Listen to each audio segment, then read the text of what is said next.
Greetings from the Erie Coast. This is Mad Shad. It's another episode of The Creek Still Flows and Every Day Never Forget. Let's go see Charity. A lot of tracks. I don't know which tracks these are. Dogs, people, or some people. It's a beautiful day here in Northeast Ohio. I think we're going to top out at like 30 degrees today for a high. Snow on the ground, ice on the ground. It's a beautiful day. And yes, the creek still flows.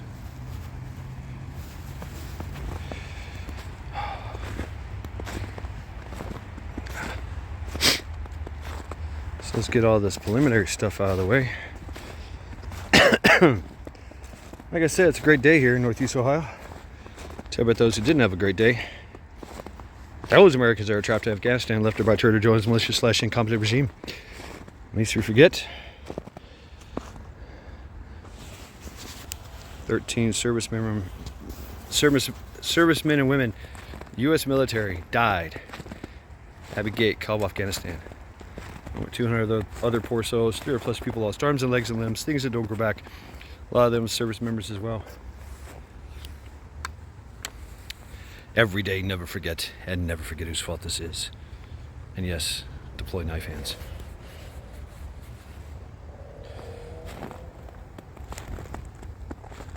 But there was hope. Thousands of people, family, friends, Task Force Argo, Task Force Pineapple, Project Exodus Project, Dynamo Christian Coalition, Mighty Oak Foundation, just to name a few. And at least we forget that 700, 800 plus, 800, 900 plus individuals are still incarcerated over the J6 debacle. Hell, there's political prisoners without sentencing, without bail, torture, solitary confinement conditions, someone lost an eye. There have been suicides. Every day, never forget, and never forget whose fault this is. And yes, definitely deploy more knife hands.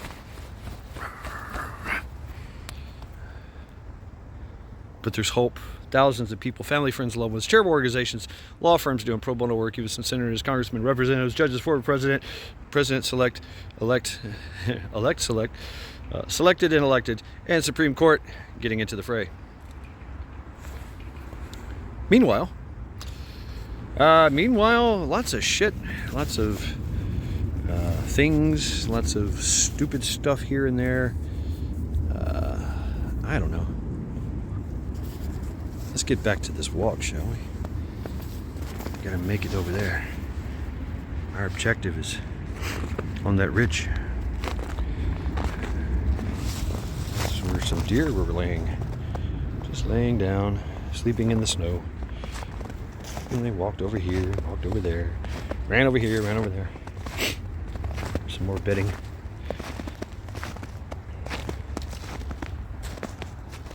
They really melted the ice. That's cool. There's a lot. I've seen a lot of them together. They've all banded together and like a pack. Mostly it's the mothers, right? The mothers and their young, which is the young is comprised of, no does. I haven't seen any does. But young, of course, and preteen, whatever, teenage deer, male, female, whatever. They all kind of band together and run around, and the bucks chase them around.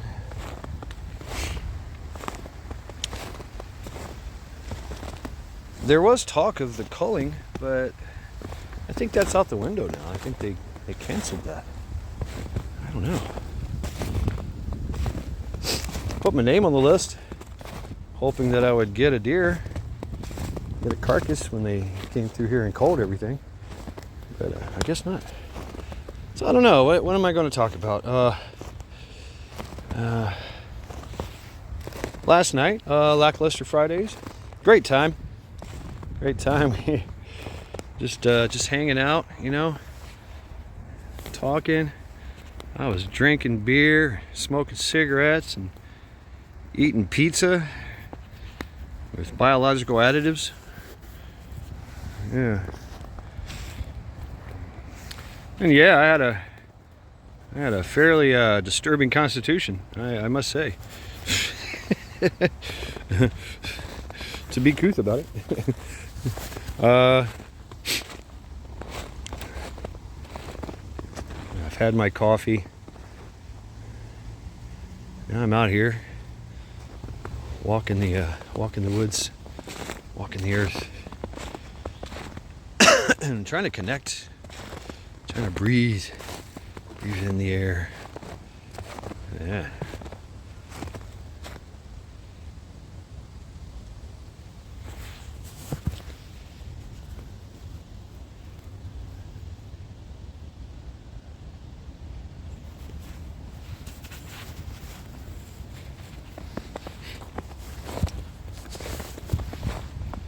Trying to get out here and see what's going on before I have to go do other stuff, right?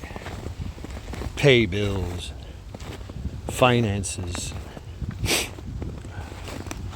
errands and such and whatnot. I always want to come out here first, see what's going on, see what I can find. Like, that's new. The name Laura on the rock between those two trees. Maybe that's where she's buried. That's her headstone. I like a good snow, the trails everywhere.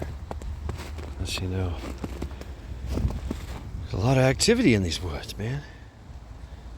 Late at night, all is quiet.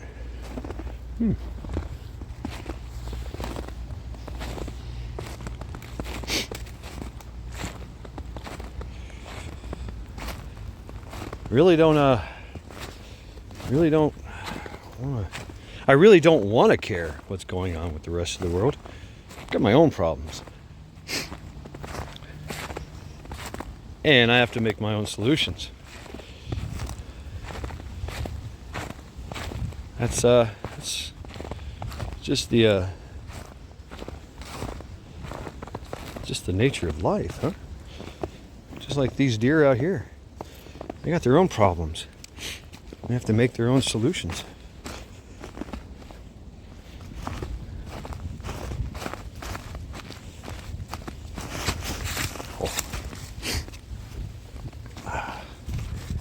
Oh yeah, this is slippery.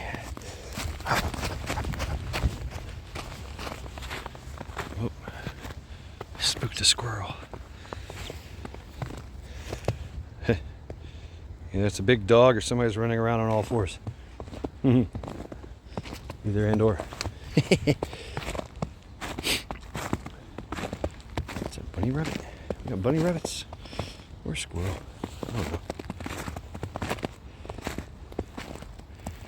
Just want to check on the creek here, man. Seems to be some freezing going on, but not much. Creek still flows.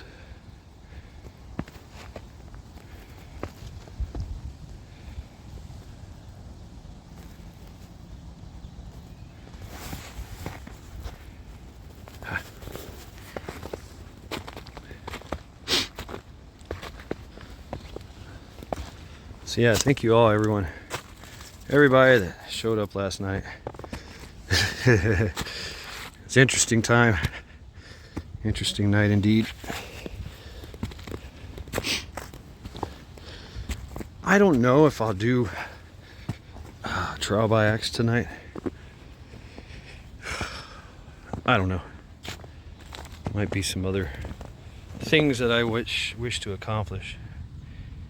Yeah. That's a little squirrel. The little squirrel that we just seen running through here.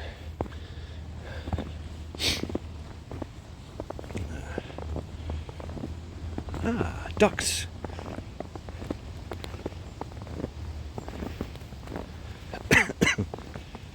Hey, Joe.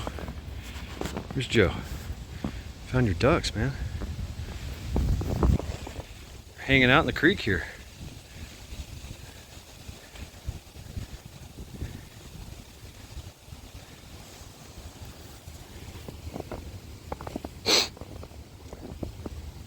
So yeah, it's beautiful here. Nice and quiet. Except for my noisy steps.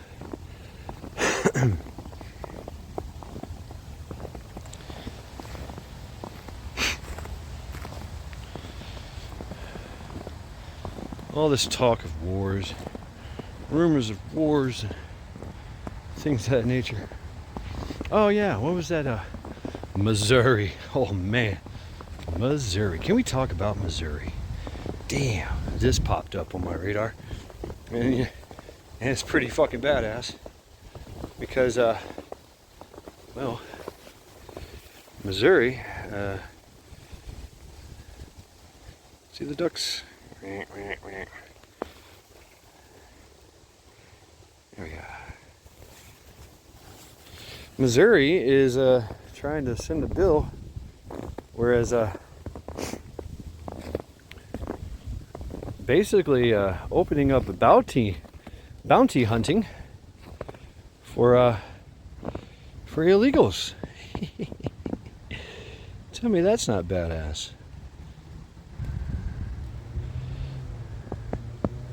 Bounty hunting for illegals. It's a proposition. It's a law they're trying to pass. I don't know. Maybe it will. Maybe other states will jump on board. I had suggested this before and thought about it. Man, can you imagine being a bounty hunter, collecting illegals? I don't know who would pay the bounty. Federal government? It would be great. I would quit my job and just go full-time bounty hunting. That'd be badass. But how would you find them? How would you identify them? A lot of them are literally off grid, if you will, hid by the police or hid by the feds and the sanctuary cities. Yeah, it's on record and it might be public record, but they're going to stifle you as much as they can. Your efforts to identify and locate these people. But I can already assume that once this bounty hunting talk and rumors of it becoming legal or whatever being implemented, that means that the backing from the Fed to house these illegals and asylum seekers, whatever they are, however they classify them,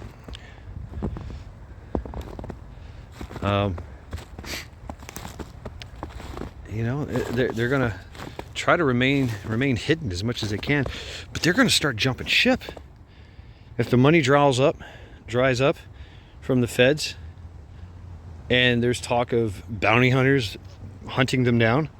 They're gonna run.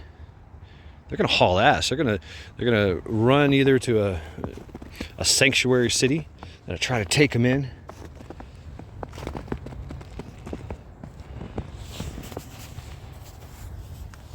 Good morning, Charity. Or they're going to leave the country. Go back to their country, go back to another country, go to some other, safe country, Canada. any place that wants to do replacement migration. These are my footprints.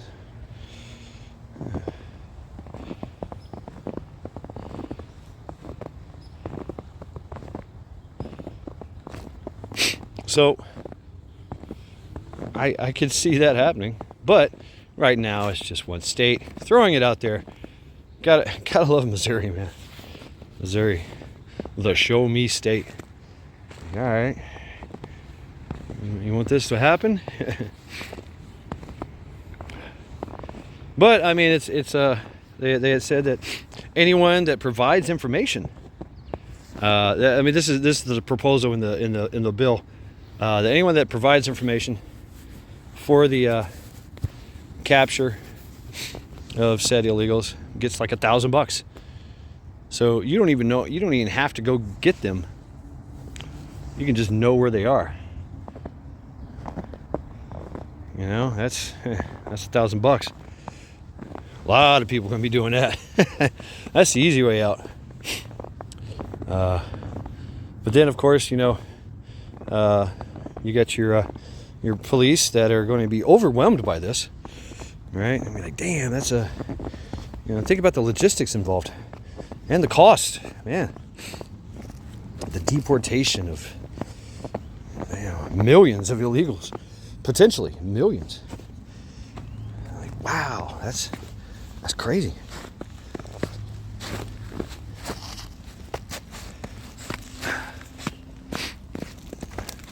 That would be cray-cray. And what would that look like? How fucked up would that be? You know, it's got to be an absolute logistical nightmare. As I bust my ass. So yeah, the proposal of using bounty hunters, I'm sure that's been on the table, and it has happened from time to time.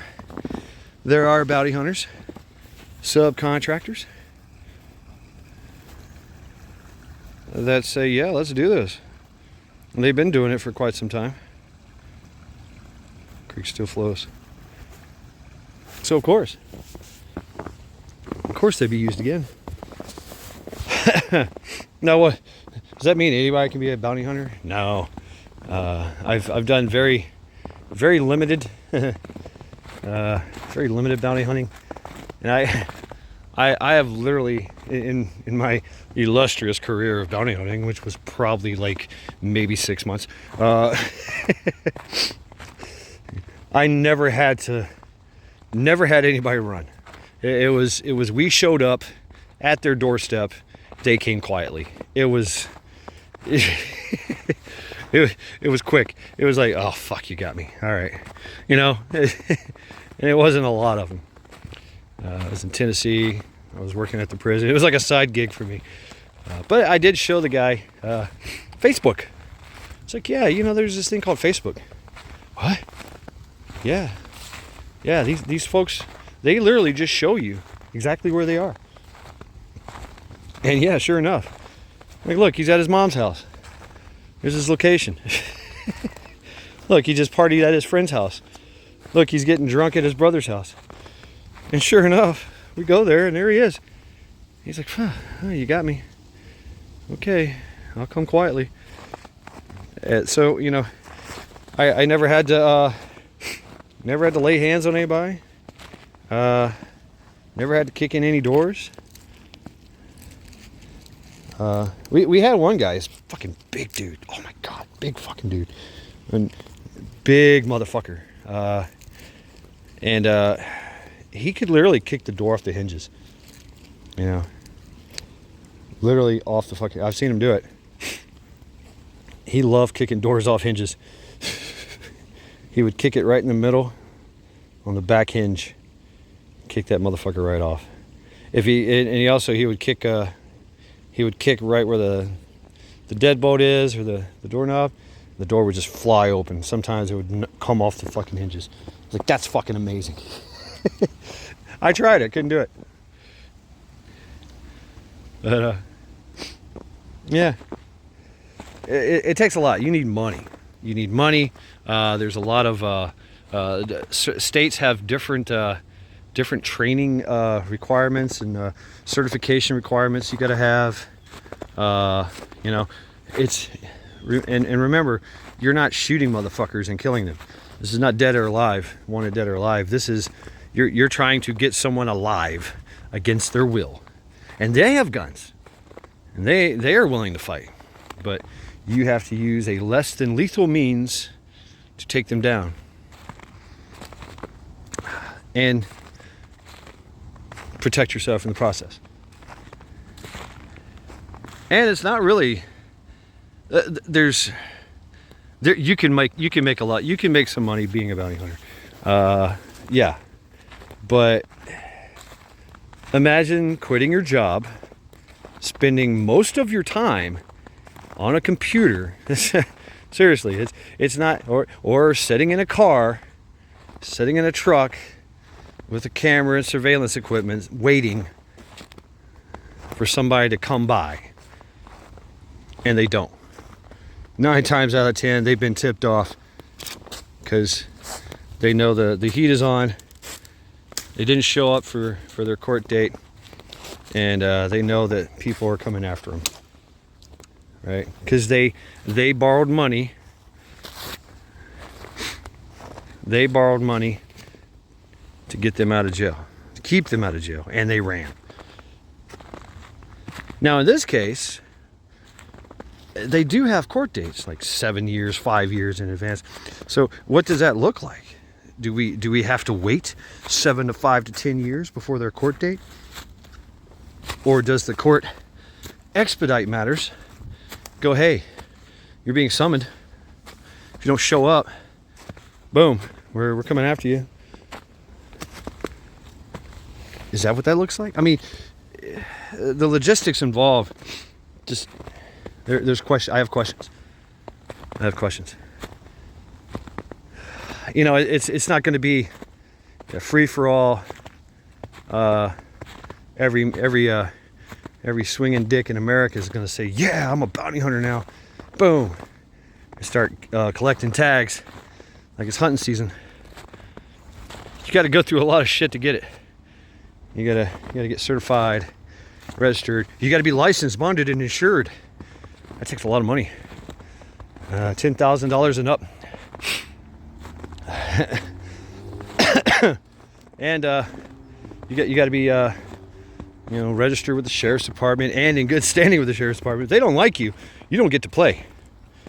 That's the thing too. But if this is a federal thing, I mean, wow. I don't think it would work on a mass scale like that. But the illegals don't know that. They don't know that shit. For all they know is, oh fuck, the heat is on and everybody's gonna be hunting. And everybody they see is a potential fucking bounty hunter. So they're gonna be scared to fucking death. So they're gonna be running, making mistakes, exposing themselves. If they're smart, they'll run to the sanctuary cities, try to find a way out of the country. But I expect to see a lot of administrative violence and administrative defense against this. You know, they're going to be trying to, a state will pass a law, and the federal, the federal goons, lefty goons, will try to stifle it somehow, even in that state, right? The state, at a state level and a federal level. But if the federal, backed by Trump and mandated by Trump to do this, by the president, then you've got I don't know, the deep state is exposed kind of thing. Because regardless of your moral and ethical standing,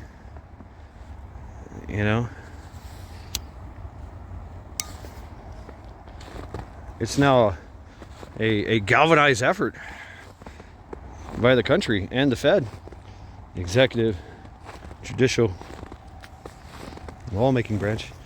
Oh, damn, somebody had the shits. That. Shouldn't have ate that spicy meatball. Yeah.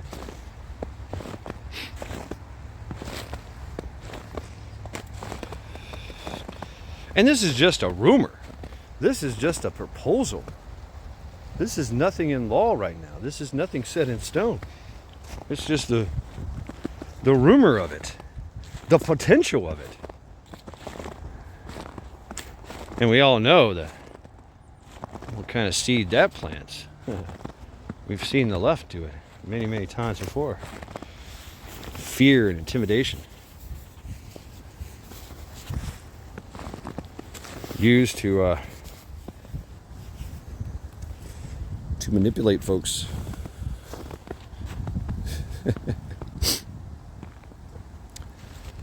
And, you know, Trump has said it. Yeah, it's going to be a massive deportation effort. You know, first day, like, thousands of them are going to be gone. There's millions here. Millions. I guesstimate more than 100 million.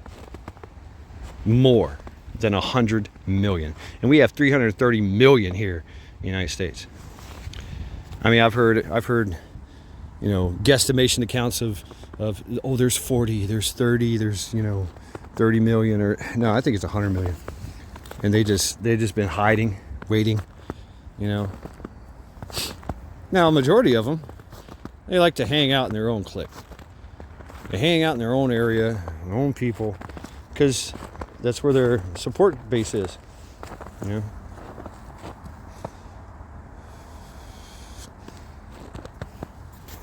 But think how fast that's going to erode when people just start running. All these ills, Dennis uses this word, ills.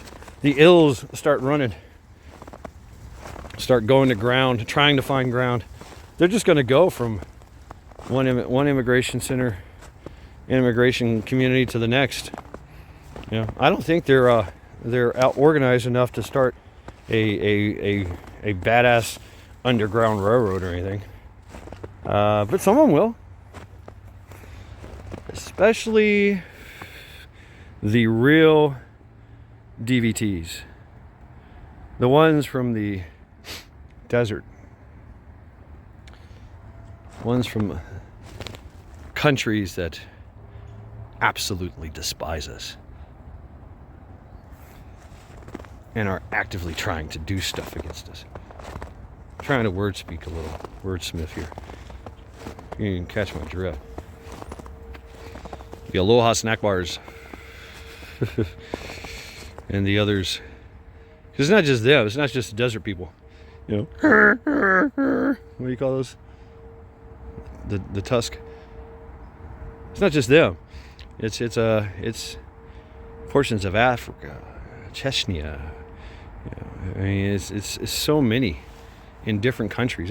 The J hats, J hattis, the ones that wear the J hats. You know, they're all over the world. Yeah, they have the largest gathering and community in the deserts. But, you know, they're in Africa too, you know. Al-Azan, and, you know, all these places.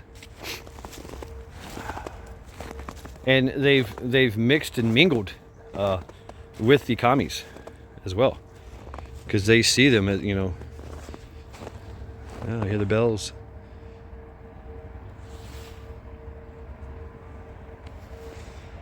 For whom the bell tolls, time marches on. I hate Metallica. But their album Black, so many elite occultist Easter eggs in it.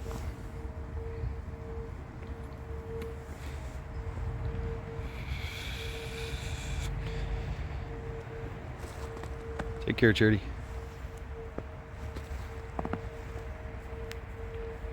So yeah. Now, worst case scenario. That's what I'm thinking. I like to. My writer's imagination takes off. You know, I'm like, ooh, worst case scenario. This could be a movie. You know, all the illegals run to the sanctuary cities, you know, and seek asylum. And they take them in, of course, and then they make an armed resistance, and you know, it creates a fucking paradigm shift in you know, all of us, you know, all the Americans get together and go, oh really, let's get them, right? And there's a war ensues, and I don't see that. You could see some armed you know, community armed resistance, but it wouldn't work. It wouldn't last long. I'll tell you that. And yeah, other states are actually trying to arm them. Massachusetts, right? Colorado, Oregon, California, New York even. I don't know. In New York, they got this crazy no gun policy for anyone, right? So they don't want anybody having guns.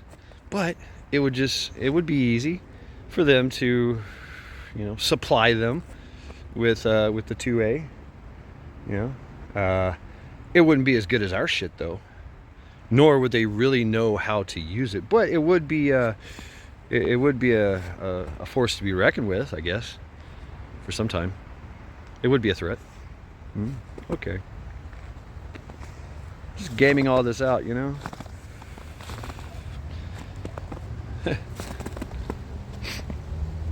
The cartels would definitely get involved, you know. But I mean, there's rumors of a war being waged against them, with folks that would really fuck them up. I mean, yeah. Can we talk about that? Yeah, they're organized. Yeah, they have amazing capabilities. But not like Delta, not like DevGru, not like the SEALs, not like even the Army Rangers. I mean, the Force Recon, the Raiders. I mean, fuck. It would be just wholesale slaughter. Yeah.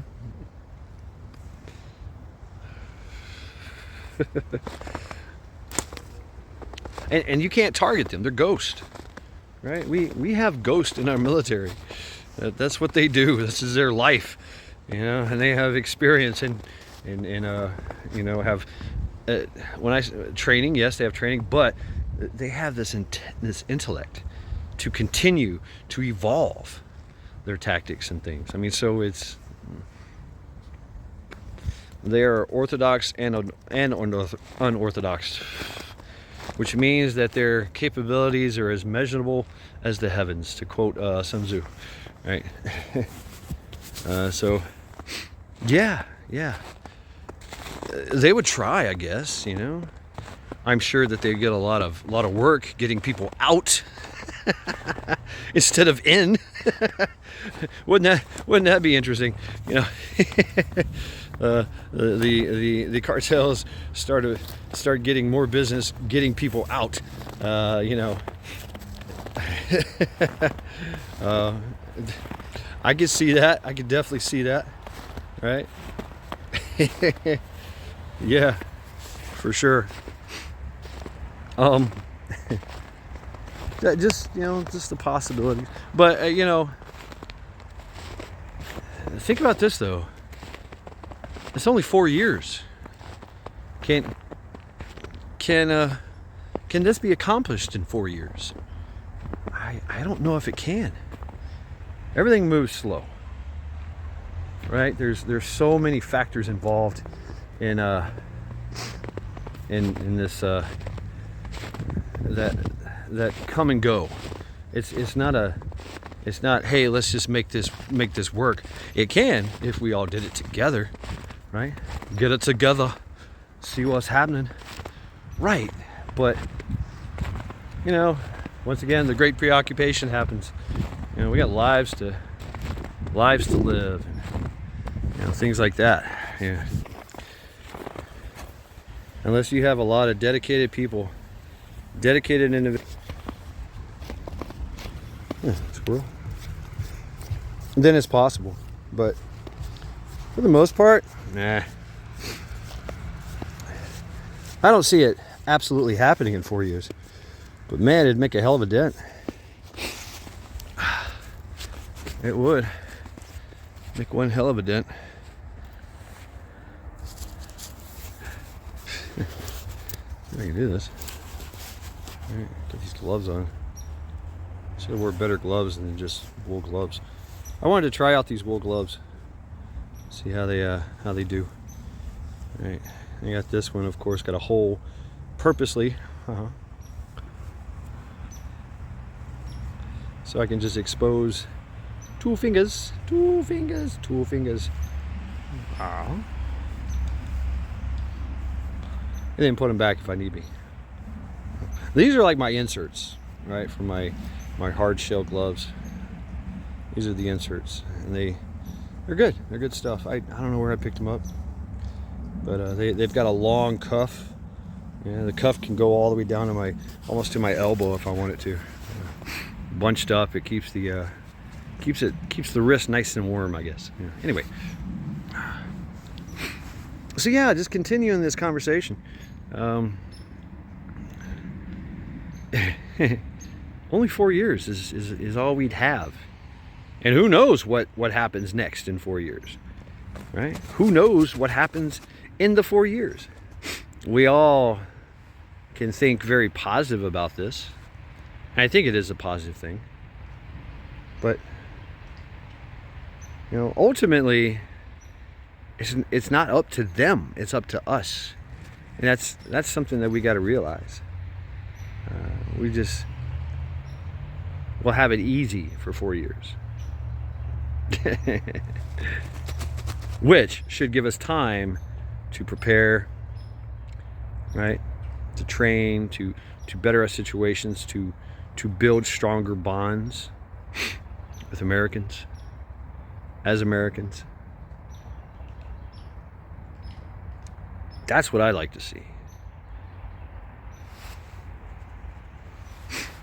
So anyway, I think I'm gonna go home, make some eggs and bacon, some toast. Ooh, French toast. I don't know about French toast.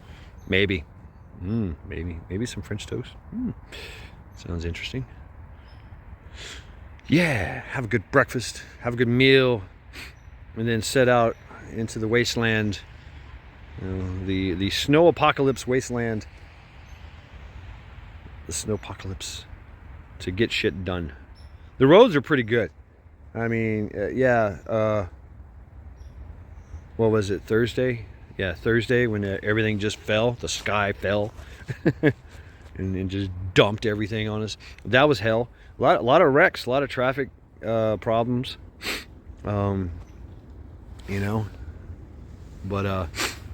we salt the earth here. We literally have the Cargill mines. Literally, it's millions of miles of salt under Lake Erie, and we take that, we mine that shit and throw it everywhere. And so the roads are pretty badass. The roads are very, very manageable. That day, Thursday, nah, the snow was just way too much and it was accumulating too fast. Turned to a slushy mess, and continued to fall. And stability on the roads was shit. So, but now it's pretty good, because snow's kind of stopped. It admittedly snow, but